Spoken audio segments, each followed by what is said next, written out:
Rehetra zao na inona saranga na inona toerana misy atsika dia samy efa nisendra ny mafy sy nandalo fitsapana daholo teo amin'ny fiainana.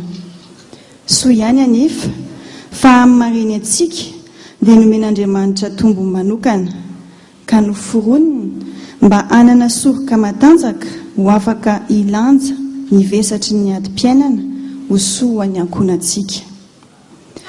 Mety misy tokoa mantsy ny ferilalina na ny rantsapo mampitomany izay indraindray mila tsy ho tanty, matsiaro ho tohina sy voahetry, saingy raisy kosa ho fisedrany ireny rehetr'ireny mba hamolavolatsika ho olo-mendrika kokoa hatrany.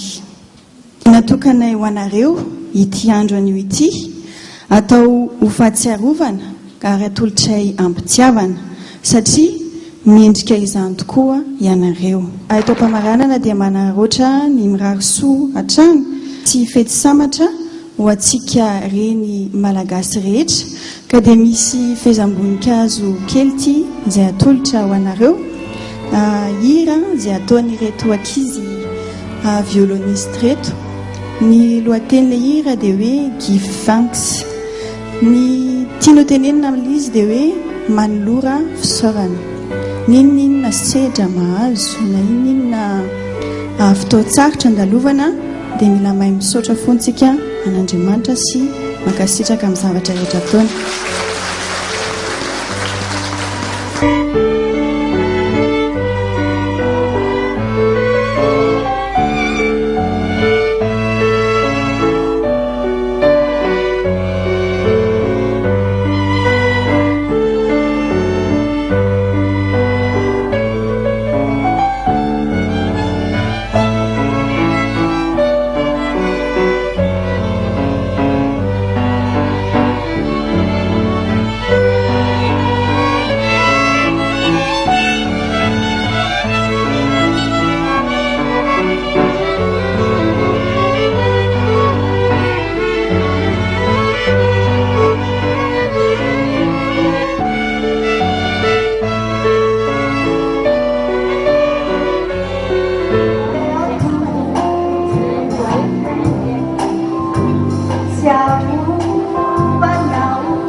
Lina ny anarany Melina no nahafantarantsika anazy.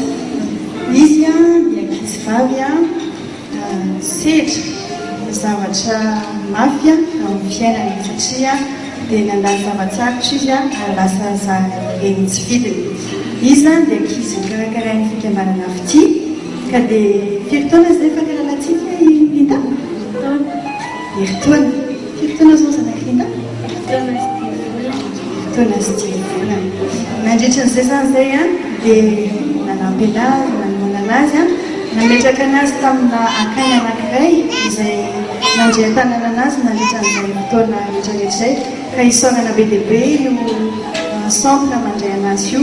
Ary eto androany misy centre anankiray koa izay mbola manohy fandraisana tanana anazy ka mamerina fisaorana amin'ny havitafo izany. Ny anaran'ny zazakely ny notantanan'ny avy Krisy Noel dia efa herintaona sy 10 volana izy izao dia efa mianatra mandeha. Mbola tsy dia mahay miteny fa Linda fotsiny. Mitondra fifaliana angamba ho an'izay rehetra nanatrika azy zara teo moa izany mpikarakara lehibe na hopitaly mikarakara zaza marary izay anisan'ny vanginy association Fety dia hitako hoe nitondra masoandro kely ho an'ilay ray aman-dreny izay ho an'ny reny izay miaritra mafy amin'ilay fikarakarana an'izany dia manantena fa nitondra hafaliana sy masoandro amin'ny fiainany. be diabe zany ny ankizy mitondra faisana tsy ampy koa ny ray aman-dreny tsisy mikarakara nefa rehefa teo ny association fitia na tsonay niara-ny asa taminay dia tena namela tanana mihitsy ry zareo ary dia faly zahay miara-miasa amin'ny association fitia.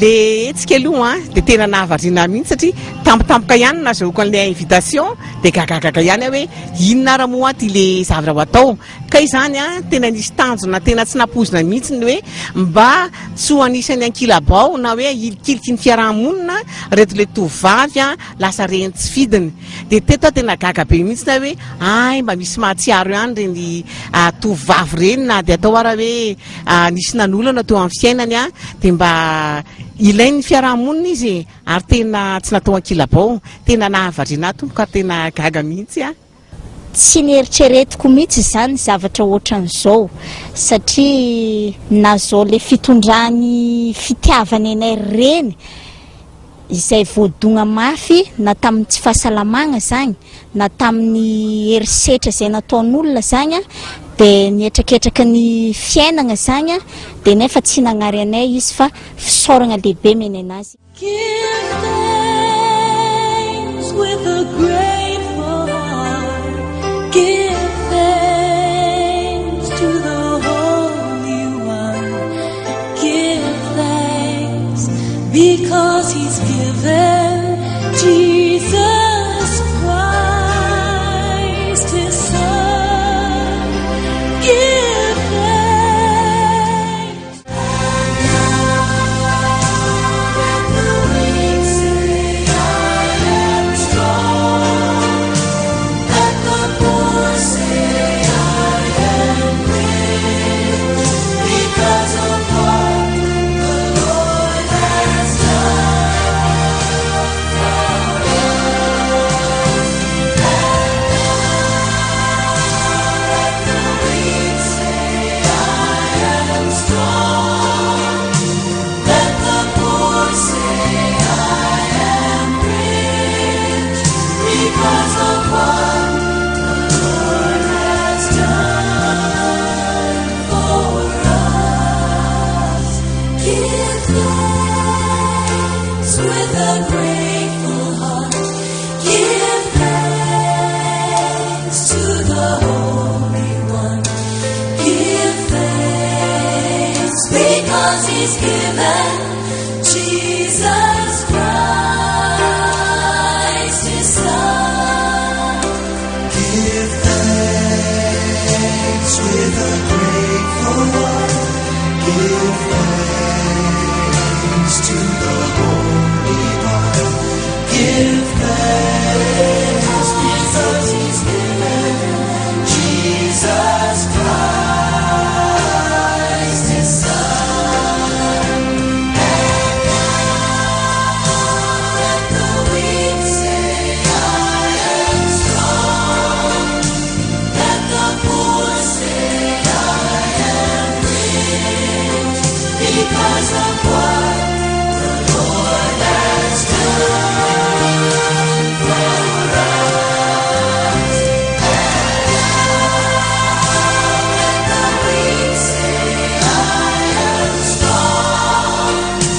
Let the poor say, I am rich because of what the Lord has done for us. Give thanks.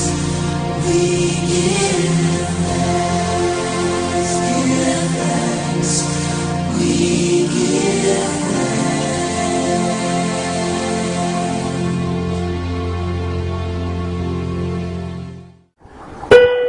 thanks.